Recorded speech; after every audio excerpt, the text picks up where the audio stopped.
Halo Sobat Hobiku Kreatif, berjumpa kembali dengan saya.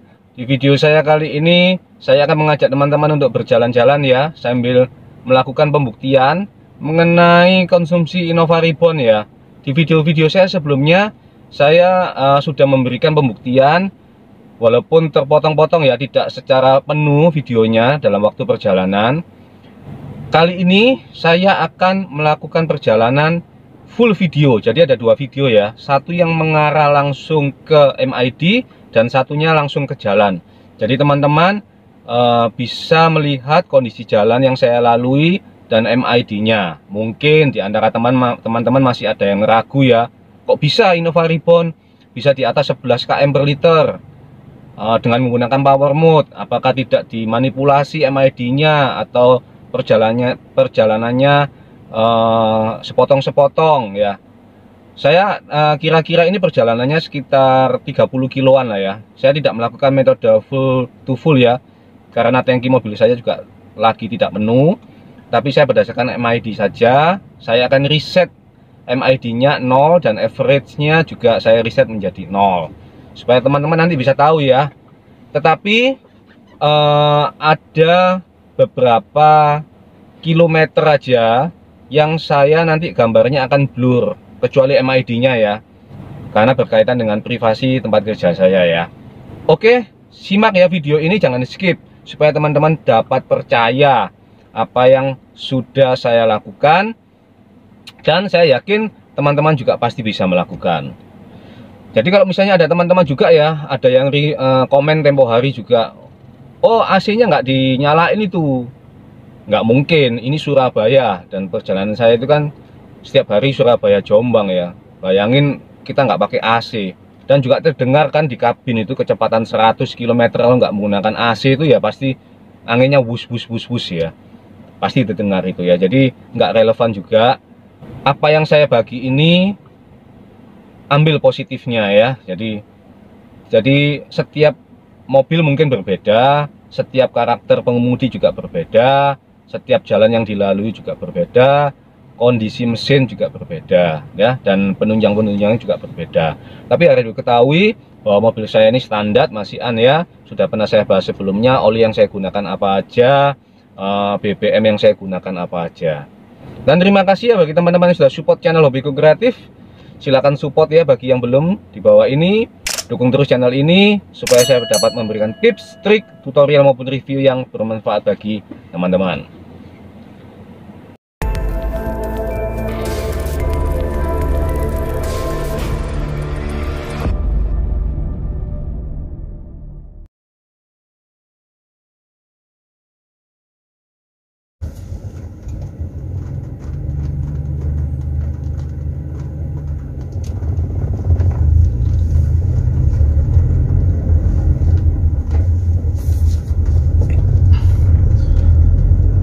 Seperti biasanya ya, saya menggunakan power mode ya. Dan kondisinya sore ini tiba-tiba mendung ya, gelap banget nih.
masih merah, nggak sabaran ya mobil di depan ya, langsung jos saja plat N tuh.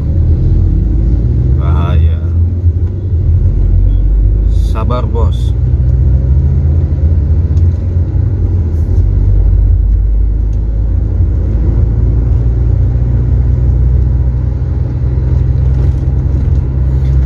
Terkadang salah satu yang bisa membuat BBM kita boros tuh seperti ini ya. Kalau barusan teman-teman lihat traffic light tadi itu kan agak longgar ya jalannya ya. Kenapa kok saya jalannya masih stabil? Harusnya saya bisa lebih cepat sedikit ya. Nah ini yang kadang sering saya memperhatikan, banyak orang-orang tuh yang kalau jalannya los, kosong, dia memacu kendaraannya, padahal di depan itu udah jelas traffic lightnya lampu merah. Buat apa? Kamu boros BBM. Kedua, kamu akan melakukan pengereman yang lebih dalam dibanding dengan kamu jalan stabil, bahkan mengurangi kecepatan sehingga daya remmu lebih sedikit. Toh ya di depan traffic lightnya kamu juga harus berhenti kok. Nah itu ya, terkadang kita terpancing untuk memacu kendaraan kita pada kondisi jalan yang tidak tepat seharusnya.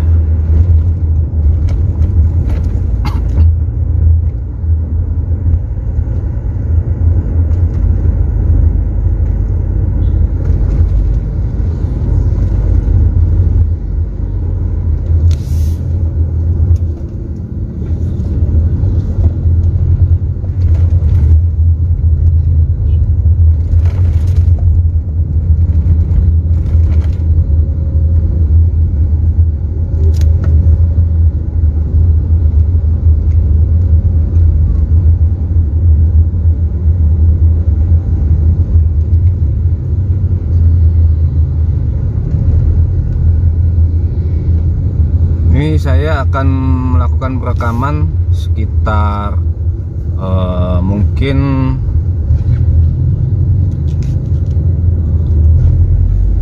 hampir 1 jam ya, jangan terlalu lama karena perjalanan saya pulang pergi Jombang Surabaya rata-rata ya hampir 2 jam ya.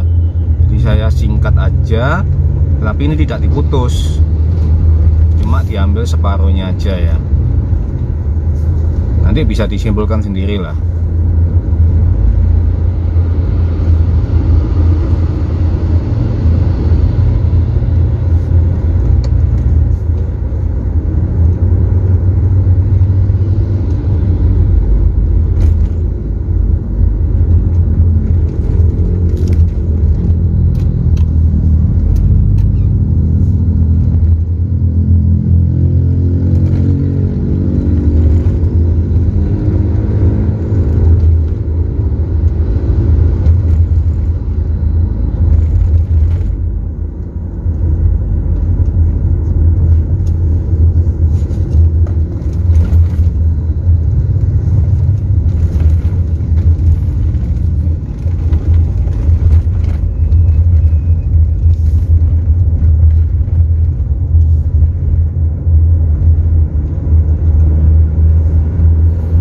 Innova Reborn ini ketika menggunakan power mode ya, maka eco yang ada di sini itu hilang ya.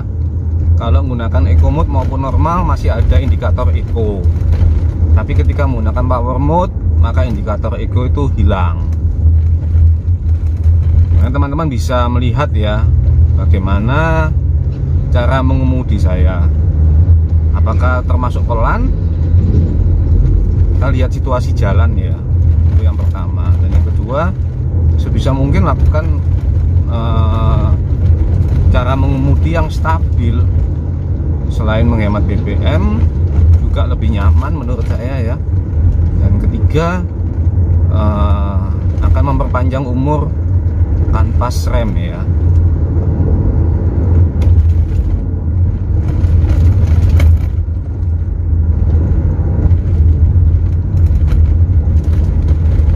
Takut menggunakan power mode, udah tinggalin aja metode eco mode itu. saya yakin tidak akan lebih baik kok ya.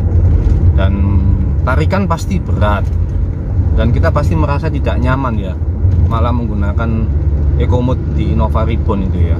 Udah bodinya besar, torsi dan horsepowernya juga tidak terlalu besar, malah ditambah dengan EcoMood yang tujuannya untuk menghemat BBM, malah seharusnya akan terbalik ya. Sorry, ini saya berhenti sebentar ya, ini jatuh kameranya ya, kameranya jatuh, saya akan memperbaiki dulu. Oke,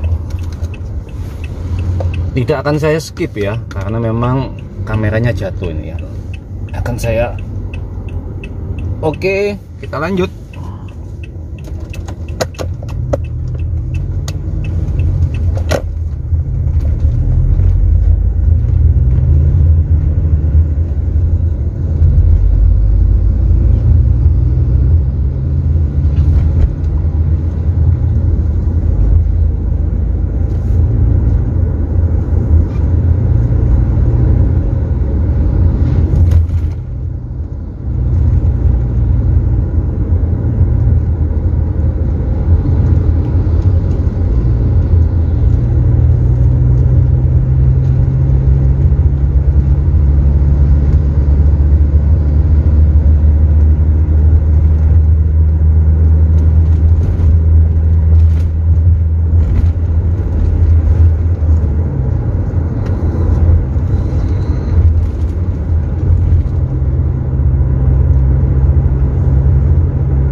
Ini di daerah Mojokerto ya.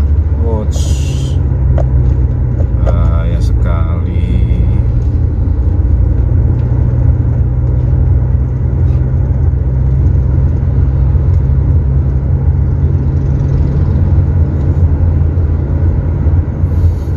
Yang paling menarik adalah dari video ini ya, teman-teman bisa mempelajari ya, atau melihat bahwa indikator itu mulai dari nol semua ya, di reset ya.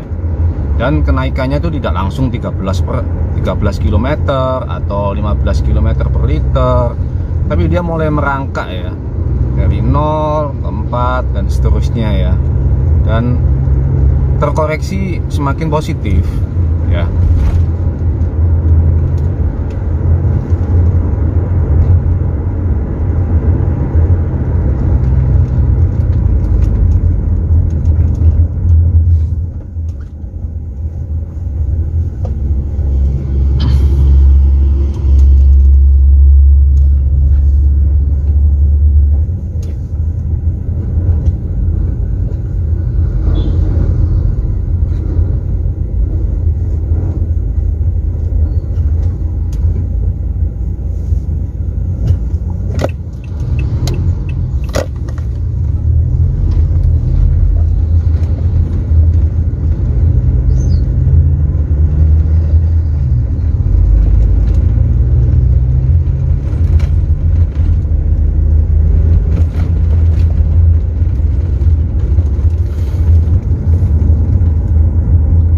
Power mode ini enak banget ya, tarikan bawahnya enak, tarikan atas juga enak ya.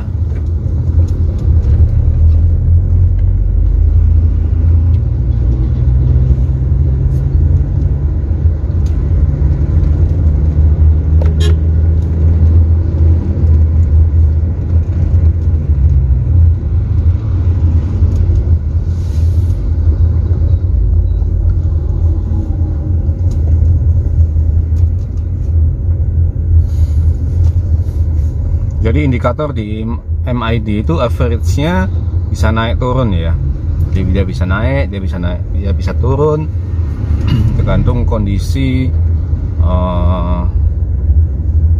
cara mengemudi ya, atau ya bukan throttle-nya ya.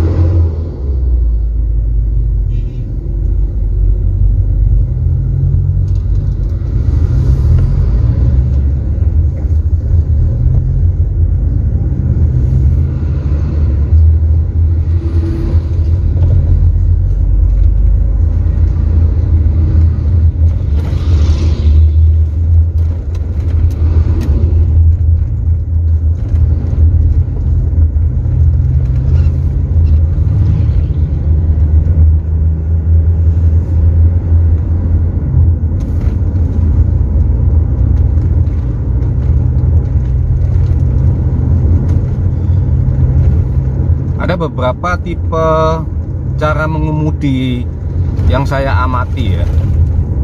Jadi ada tipe A ya, saya contohkan aja tipe A, yaitu mereka itu lebih suka begini ya. Jadi misalnya gigi 1 dia harus sampai ke mesin itu sampai apa ya, sampai kalau bahasa Surabayanya itu gereng ya, sampai bisa sampai 30 baru dia dioper kedua. Dua itu bisa sampai 60 ya, tapi dia continue.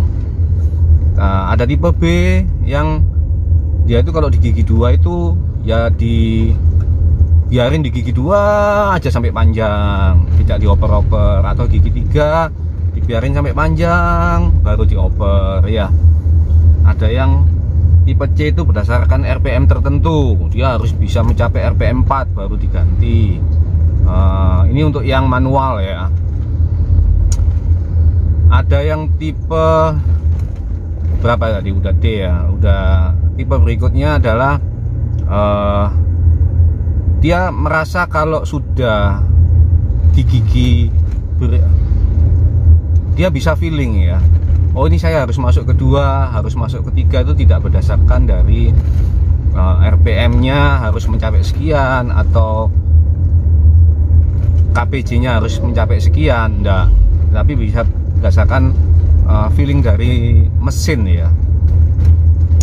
Kalau ditanya cara mengemudi saya bagaimana, teman-teman pasti bisa lihat dari video ini ya. Saya adalah tipe yang terakhir ya. Jadi saya tidak suka untuk seperti tipe A, tipe B, C, atau D ya. Tetapi saya lebih suka tipenya itu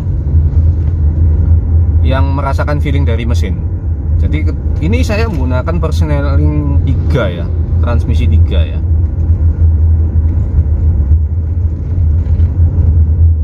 Masih nyaman gitu ya. Tapi ada sebagian teman saya yang menggunakan mobil ini pernah mencoba, dia tetap diturunkan menjadi gigi 2. Pasti mesin itu akan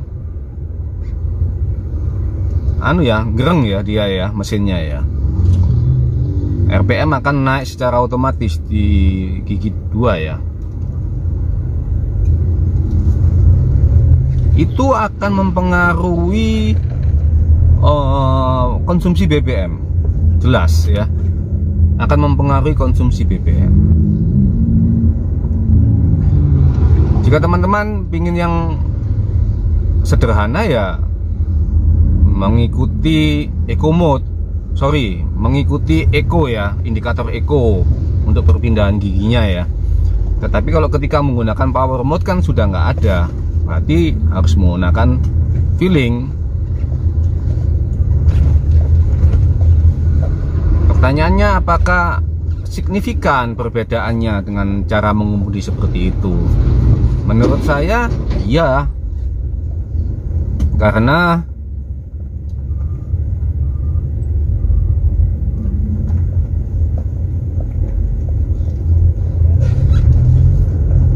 mobil ini dipakai oleh papa saya, dikendarai oleh papa saya, jadi lebih boros. Tidak seperti saya mengendarainya. Padahal jarak tempuhnya ya hampir sama. Terus apakah papa saya ngebut-ngebutan? Ya tidak. Jalannya ya biasa dalam kota-kota, saya juga di dalam kota-kota. Tetapi hasilnya cukup signifikan perbedaannya ya.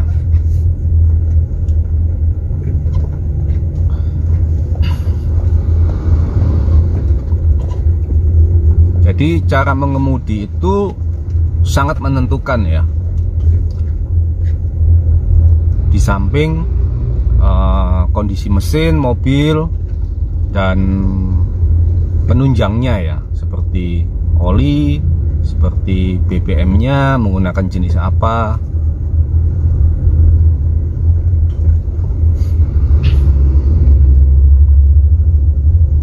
Ini Ini sudah hampir 30 menit ya.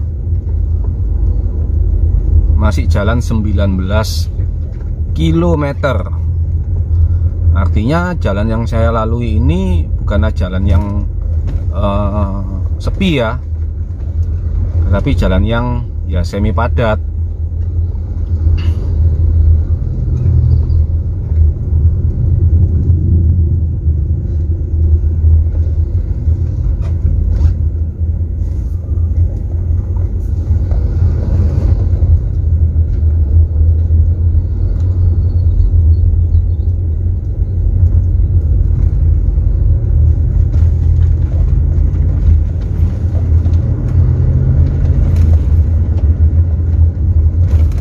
Saya sudah melakukan pergantian ke gigi 3 ya. Enak, tidak berat, tarikannya juga mantap, apalagi menggunakan power mode. Ini gigi 2.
saya akan naik tol Sumo ya, dari Mojokerto ya.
Mendungnya gelap di tol Sumo ya, dan tol Sumo ini menurut saya tol yang cukup rawan ketika hujan deras ya, karena masih banyak persawahan dan anginnya hujannya lebat dan anginnya besar sekali ya, sehingga jarak pandang tuh sering nggak kelihatan ya.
sekedar info ya, bagi teman-teman dari luar kota ya yang menuju Surabaya menggunakan tol ya, tol Sumo atau Surabaya Mojokerto ya, atau Trans Jawa ya, tol Trans Jawa. Saya ingatkan ya, kurangi kecepatan di KM 734 sampai 740 ya, karena sering ada speed gun ya. Jadi teman-teman kalau melebihi batas kecepatan di atas 100,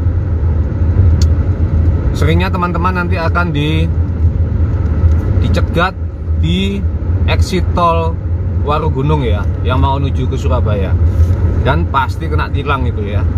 Jadi mulai kurangi kecepatan di KM 734 sampai 740 arah ke Surabaya.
Biasanya bagi yang ketilang akan dicegat di sini ya, di pintu exitnya ini ya, dan pasti kena.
Bagi teman-teman yang menonton video ini ya, ketika dari luar kota mau ke Surabaya atau yang di area Surabaya,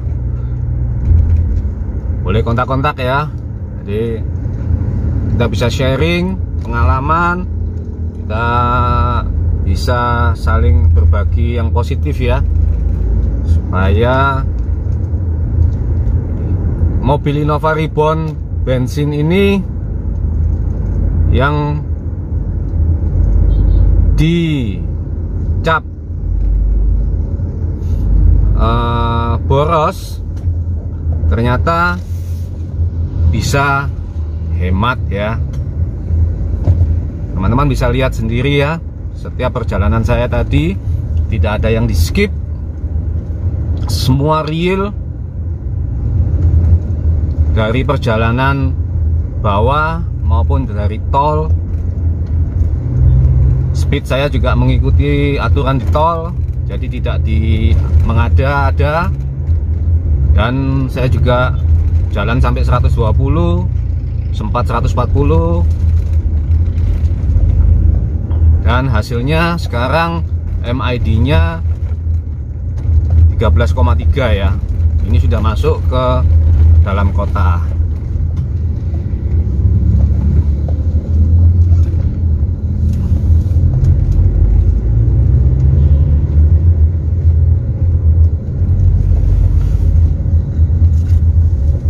Suasana Bundaran Waru, perbatasan Surabaya Sidoarjo.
Sudah 1 jam ya perjalanan saya, dan ini masih belum sampai ya ke rumah ya. Kira-kira masih 30 menitan lebih ya, 30-35 menit. Saya skip dulu ya. Untuk kamera yang menghadap ke jalan saya matiin. Saya mau videokan untuk menghadap ke saya ya. Tapi untuk yang kamera di MID tetap jalan.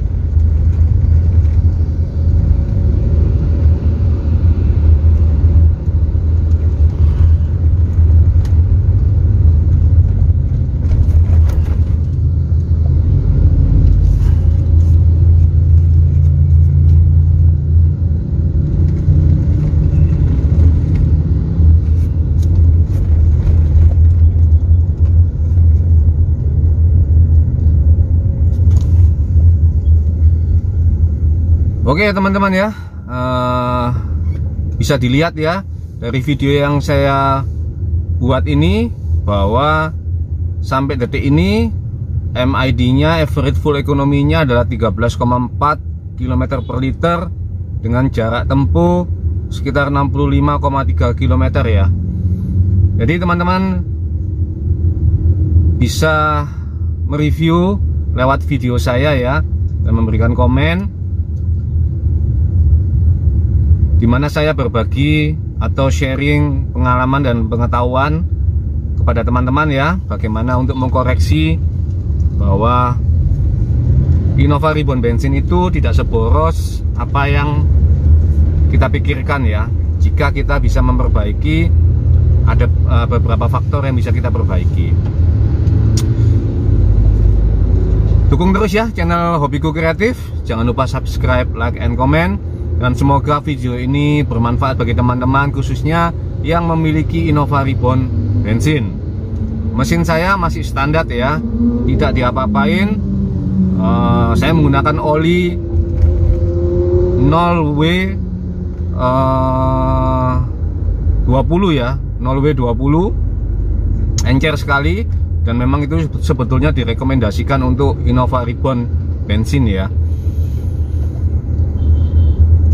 Jika dibandingkan dengan oli yang pernah saya pakai 5W30, sebetulnya 11-12 ya untuk hemat BBM-nya. Tetapi tarikan dari 0W20 itu lebih ringan dibandingkan dengan 5W30. Untuk yang lainnya masih standar, saya menggunakan BBM Pertalite ya. Sudah pernah saya bahas juga di video saya mengenai BBM yang tepat atau RON yang tepat untuk mobil bensin khususnya Innova Reborn. See you next time. Salam optimal, salam Reborners Indonesia.